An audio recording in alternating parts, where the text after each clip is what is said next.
Hello and welcome back to Old Soul Podcast. My name is Bree, that's spelled B-R-E-I. Thank you so much.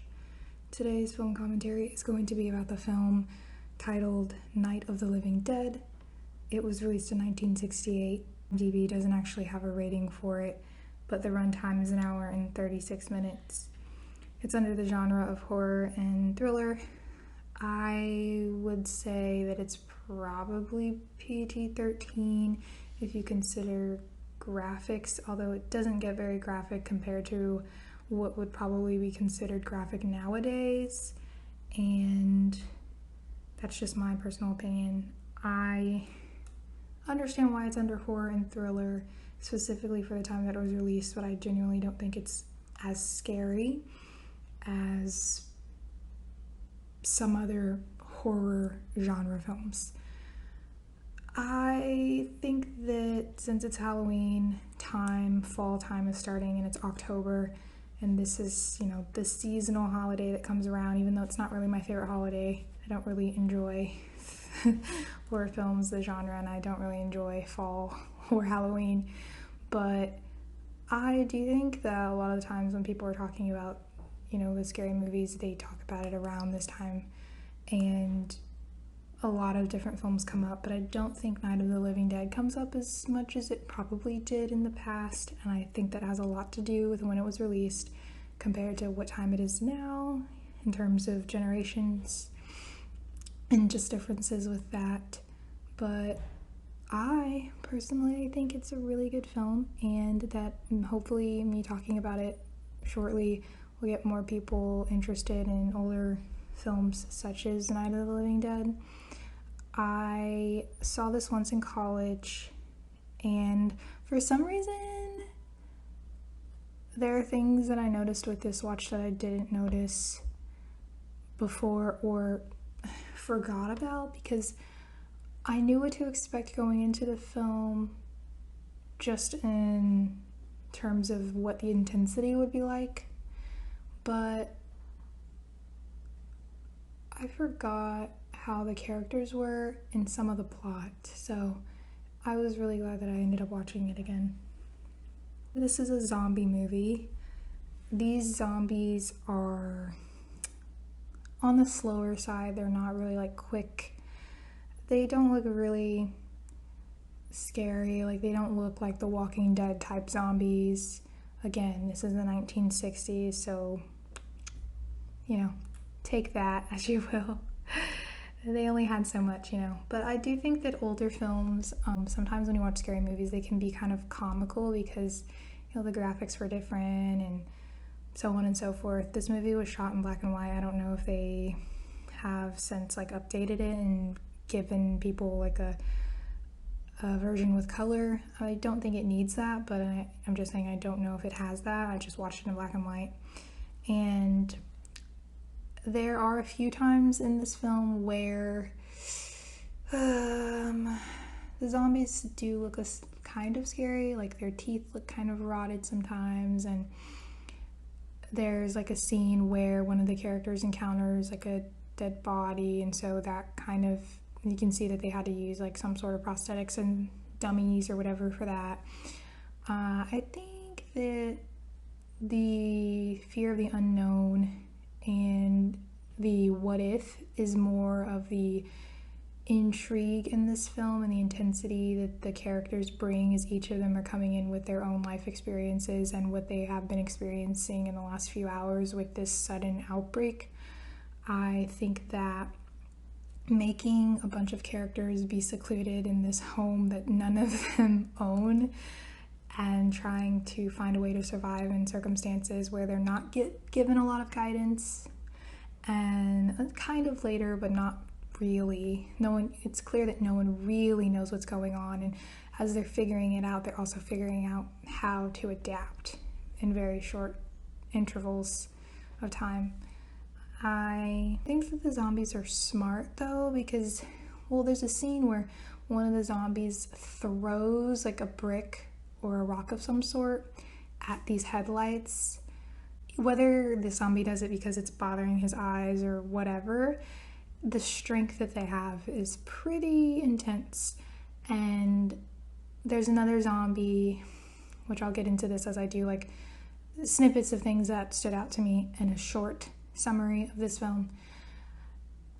There's a zombie who gets really aggressive with one of the main characters known as Barbara, and he has a lot of strength behind him. He's like fighting off people who are living humans versus him being like the undead, who probably have somewhat, more strength and capabilities than the zombies you would think. But I don't know, I just felt like they were really calculated and smart in the way that they were presented in this film, but they weren't fast and they didn't look very scary. They had like that sort of groaning aspect and like weird twitchy movements, and they seemed strong and smart. It's just so you can have sort of an idea of what they were up against. And supposedly whatever was causing this was happening to, I think, the recently dead, so like maybe ones that were still at the morgue. I don't know that any of them were like coming out of the grave or anything, and I say that because the movie quite literally starts in a cemetery, and you do see one of the zombies who the main characters assumed was just a regular guy, but it's not like you get a scene of people like crawling out of their graves or anything like that, which, we've probably seen something similar to that in one way or another in the last decades upon decades since 68. But yeah, so interesting. Okay, so the film starts off with one of the main characters known as Barbara, and she is traveling with her brother Johnny, and he's basically in the car complaining because they had to drive, I think, about 6 hours over to do this yearly thing where they put an arrangement on the grave of a family member. And this is sort of a chore for Johnny because their mother's the one forcing them to make this drive every so often in a year. And Barbara's just kind of ignoring him and kind of like, okay, well, get over it, let's go. And so that's the beginning. And then Johnny's still complaining about the cost of the arrangement and so on and so forth. And we get to a point where he's teasing Barbara when he brings up something about the past where she used to get scared. I don't know if it was because of the cemetery or what, but that probably doesn't help any fears that she might still have as an adult. And so he's teasing her about her being scared in the past and in the present while they're in this kind of creepy cemeteries. Cemeteries are creepy. They're for the living, but they're kind of scary. Yeah, no, very scary to me. And anyway, he's teasing her, and they come across this guy who Barbara's assuming he's overhearing their conversation and her being teased, and she seems embarrassed, or Johnny's just getting sort of a kick out of it. And then we're quickly transitioned into the world of zombie, and they find, I think, this guy who they thought was just a regular guy is actually a zombie, and he attacks Barbara. He doesn't bite her or scratch her, but she's fighting off, asking Johnny, her brother, to help. He jumps in, and then him and the zombie and the brother fight or tussle. It feels more like a tussle. And then Johnny falls on the ground. Looks like he gets knocked out. And Barbara does get away, not without difficulty, and clearly she's in shock. And she does leave Johnny there. And I can't say that I blame her, but we never find out what happens to Johnny. We assume, but let's just say he does not follow her in that time, and we never see him again. So that's pretty sad. And you can tell, like, throughout the film that's really eating Barbara up. Like, she's, I don't want to say mute or otherwise silent, I guess. It's just throughout the rest of the film, after she escapes, not without difficulty, like, the zombie follows her, chases her down, bangs on her window, she drives off, and her car that doesn't even start because she doesn't have the keys. Johnny had the keys, who's now, like, basically unconscious or something somewhere else in the cemetery still.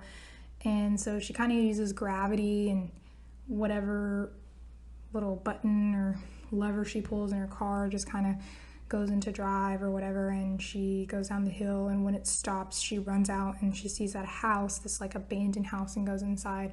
I think the zombie follows her, but I don't think that he actually gets into the house. And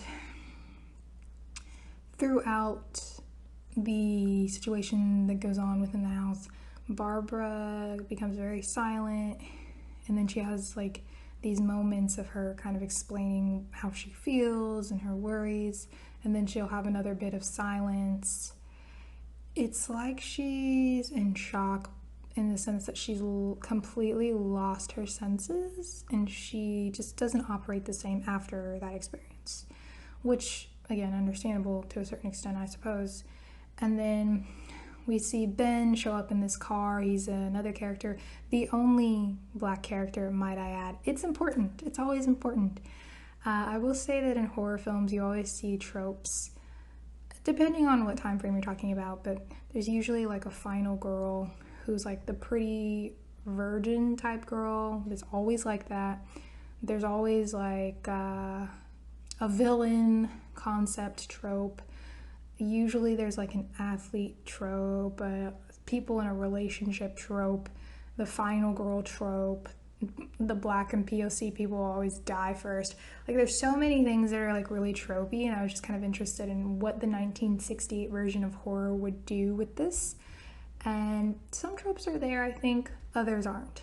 So, you know, if you're in horror, that's something that comes up a lot, so I think it should be spoken about. But anyway, Ben shows up and he pretty much saves this movie. Like, this movie didn't need saving. Like, Barbara's, story transition into the chaos that was the zombie-ness was fine, but I feel like Ben really becomes the important person in this film, because whoever Barbara was before she discovered that zombies were a thing is not who she is when she gets to that house, and it completely changes the movie that you're watching. And anyway, Ben's interesting to me because he's, from the beginning, trying to find a way to fix whatever it is that needs fixing, which is this completely chaotic thing.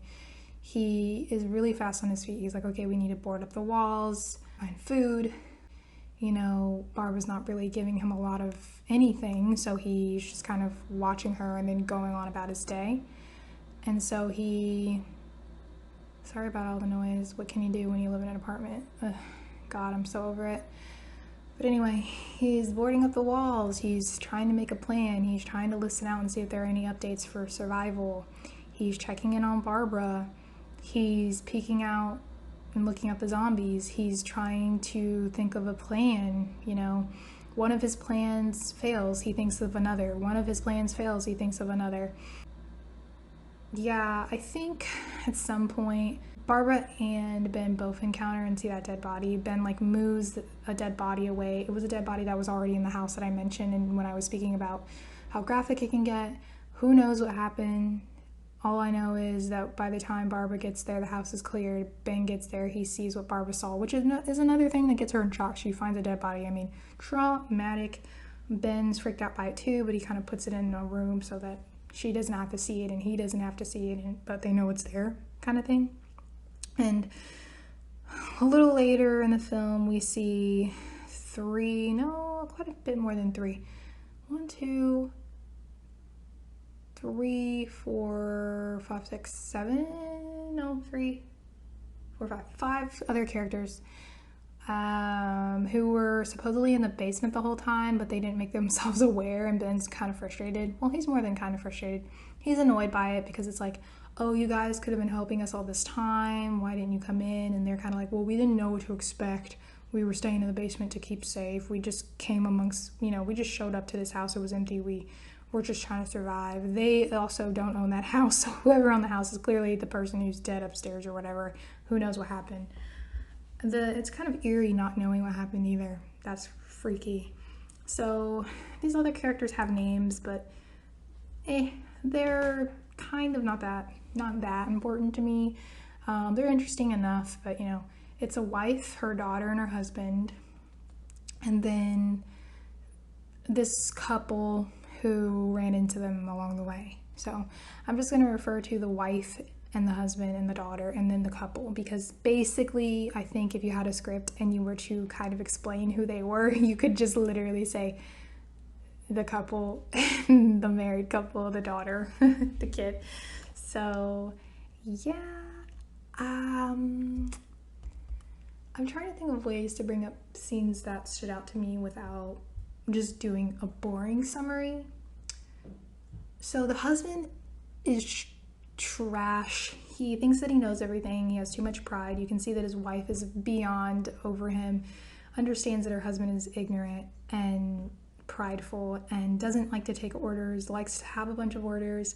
From the moment he stepped out of that basement, he wanted to have control. He didn't like that Ben, first of all, challenged him, right? Because they were fighting about the fact that Ben thought that it was stupid to go to the basement, just like boarding us all going to the basement and boarding up the wall, because he felt like if anything did happen, they're on like the ground floor, so they could go upstairs, they could go outside, they could go to the basement, whereas this guy thinks it's safer to be in the basement, where he's basically isolating himself even more.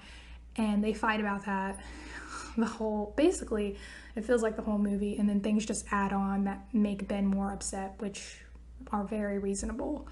And then the guy who's a part of one half of the couple is trying to play peacemaker because he's thinking, well, Ben's making a lot of sense, but I also don't want to ruffle any feathers with this husband, because who wants to be on his bad side? But Ben's like, I don't give a fuck. I'm not going down there. I don't care what you say. If you want to go down there, then you can. But up here, I'm the boss. And also, he was like kind of messing with Barbara, and in a way that just felt like he was just trying to bully her and mocking her, and Ben was shutting that down too. So Ben's just really cool. Like, you want him to win. You know, when you're watching a movie, there's always a character that you want to win. Ben's a character that you want to win, right? Sadly, we don't get a win. Anyway, I'll get to that eventually. And so the wife enables her husband, but does occasionally call him out, just not enough. It seems like there might be some mention of the fact that their marriage is not working out, but it's more than just them fighting. We don't ever get to that because, well, they don't live. So yeah, they turn on, is it the radio or television? I think it's the television. And, you know, they're getting updates about, depending on which state or city they live in, where they need to try to get to. They hatch this plan to get gas, which there's a gas tank outside, which kind of brought some of them to the house, but then they didn't have a key for it, so that was a whole thing. That's how a lot of them ended up in the house. There's so many things going on, so many layers. But the couple has a daughter, by the way, who's like in the basement. She's really sick, and the parents are really worried about her. The thing about it is, later, another thing that's annoying about this couple is that they always leave out the important details and then make everybody else's lives like hell, especially the husband. But the daughter was hurt by one of those zombies at some point, and now she's downstairs in pain and saying to her mom that it hurts, which is sad, by the way. And yeah, that's annoying because they don't know, it's the unexpected, and then they add this other layer of unexpected. And so you can kind of tell Ben's weary about that, because obviously you should be. And then the couple, they're really cute. They have their little moments. They seem pretty young. The woman who's a part of the other half of the couple, she seems really sweet. She's like watching over the daughter at one point when the mom went upstairs and got mad at her husband. And she helps out with Ben's plan and just things like that. She and him have like this heart-to-heart, which I felt like was only interesting because they had like a really cute moment, and I felt like they were acting the way that a lot of people would act, in that they were talking about how, are you sure the phone doesn't work? And he's like reassuring her, like, I'm sure the phone doesn't work. I definitely tried it. And they're worried about their family, obviously themselves, but at least they have each other, sort of thing. And I think that's very realistic to how people have and would act depending on this scary situation. And I feel like it stood out a lot to me beyond the heartfelt stuff, because you could tell that they were foreshadowing in this scene I knew when the scene was just dragging a little bit too long that someone was gonna die. Like, when a scene just like drags, you're like, oh no, someone's gonna die. This scene is way too fucking long. You just know someone's gonna get killed in the movie. That's exactly what that scene was. And later, they basically die in the car that they were hoping would get them, help them escape. It was a complete accident, and I think they didn't get out of the car quick enough because they knew like this was their last chance. And then it suddenly like blew up after catching on fire. You could tell Ben was worried, and the husband had stayed inside when they were trying to do that whole plan of getting the car, getting gas, and trying to get out of there. It didn't work out. They were really outnumbered, and the husband, who was supposed to be guarding the door and stuff, literally like left Ben to die, but Ben got in, and he was pissed. I think he even punched him, which like, yeah, rightfully so. There's another time where that husband does something again that basically is like attempted murder on Ben's life. The guy just really doesn't like Ben, but really I think the guy just like loves himself, and he is in denial and ignorant, and I do not like him. He just thinks he can do no wrong. He just thinks his shit does not stink. That guy's terrible. And he was terrible before all the terrible things he did and said to Ben. But after that, I was just like, okay, counting down the minutes, like, when does this character die? I know he dies. You know how the villain in the story, is going to die because they're just too much of an asshole, or they don't die, like the bad guy wins? I was like, it's going to be one or the other, but I think he's going to die. And he did. And the only problem I had with his ending scene and the wife's ending scene is that I felt like it was unfair that the mother died by the hands of her daughter, who she was very much focused on the whole time and super worried about, even outside of herself. Despite the craziness of what was going on, she did try, I think, to help Barbara a little, to soothe her.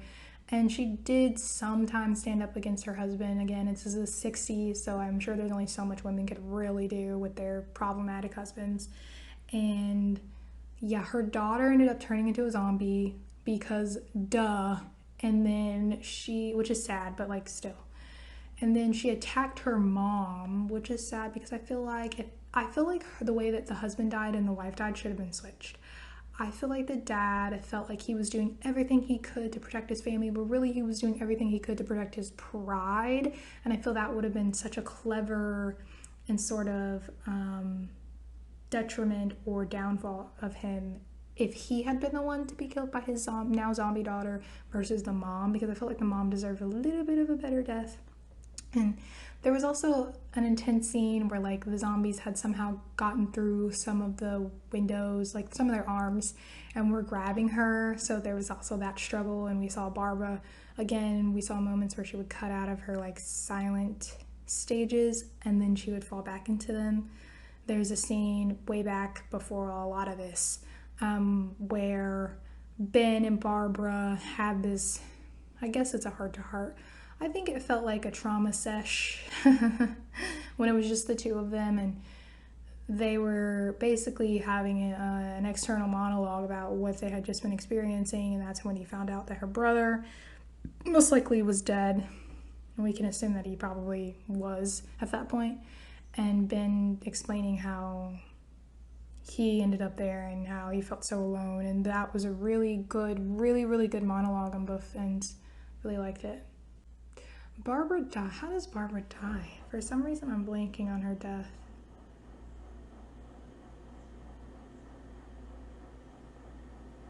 I can't remember how Barbara dies, but she does. And for some reason, it doesn't really register with me right now. But I think that some of the zombies got into the house after a lot of people had died. And then Ben like went downstairs to again try to get away from them, and he's like the last surviving person.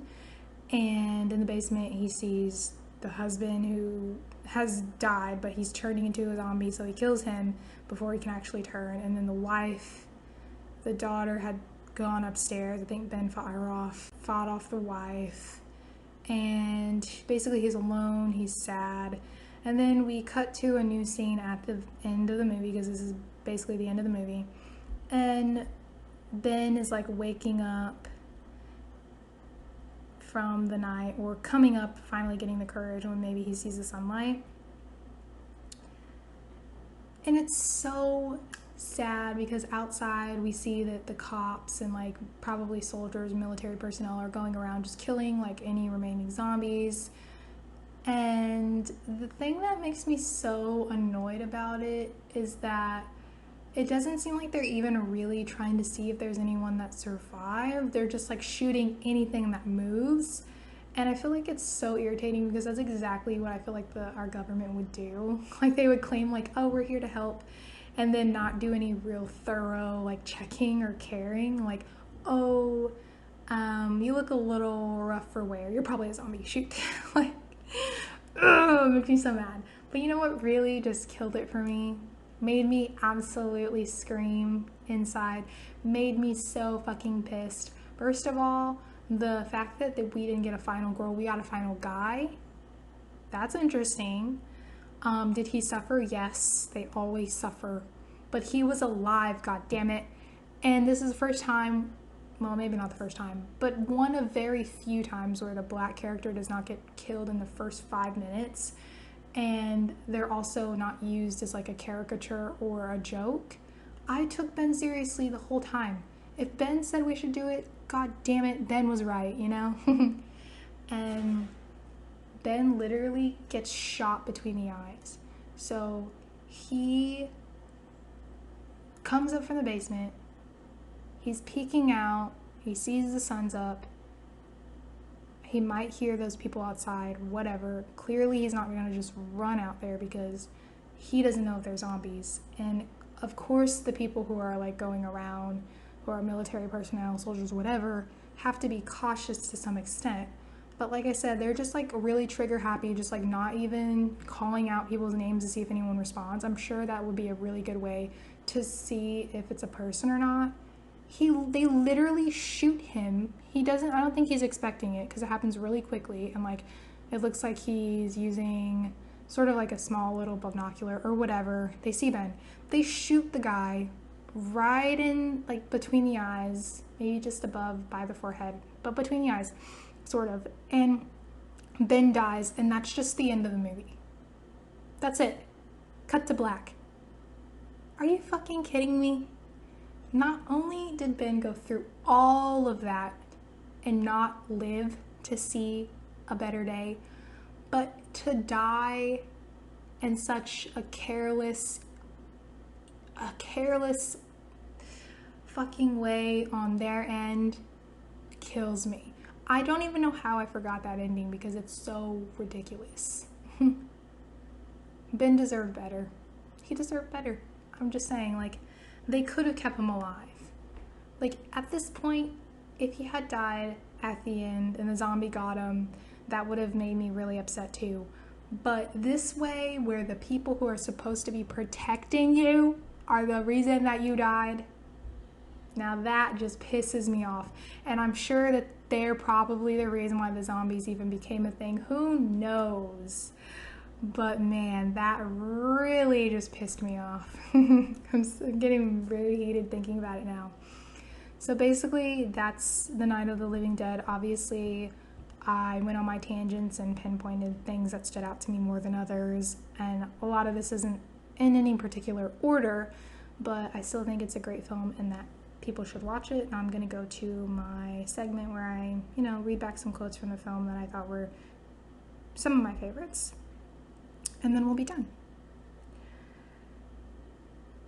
Okay, this is what Ben says to the husband after he was purposefully locked outside by the husband. I ought to drag you out there and feed you to those things. Ben.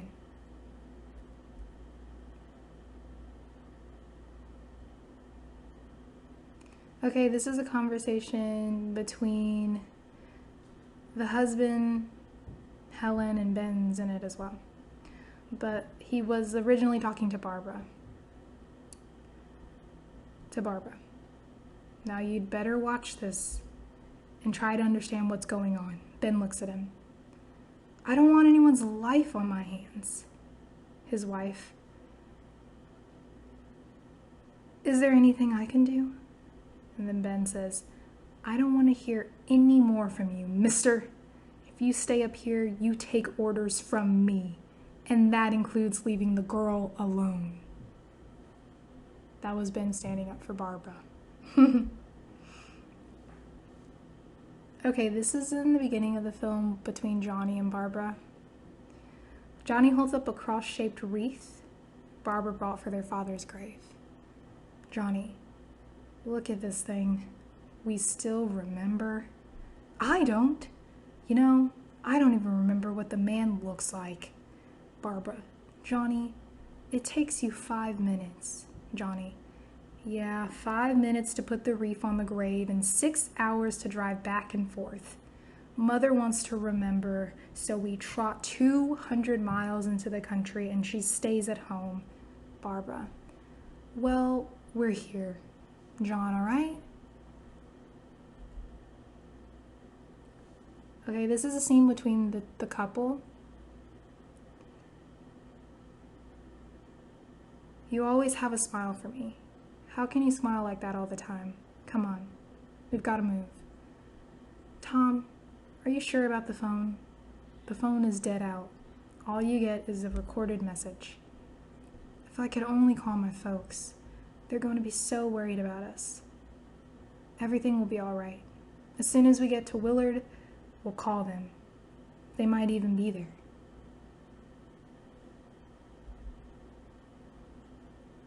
And that is all for now.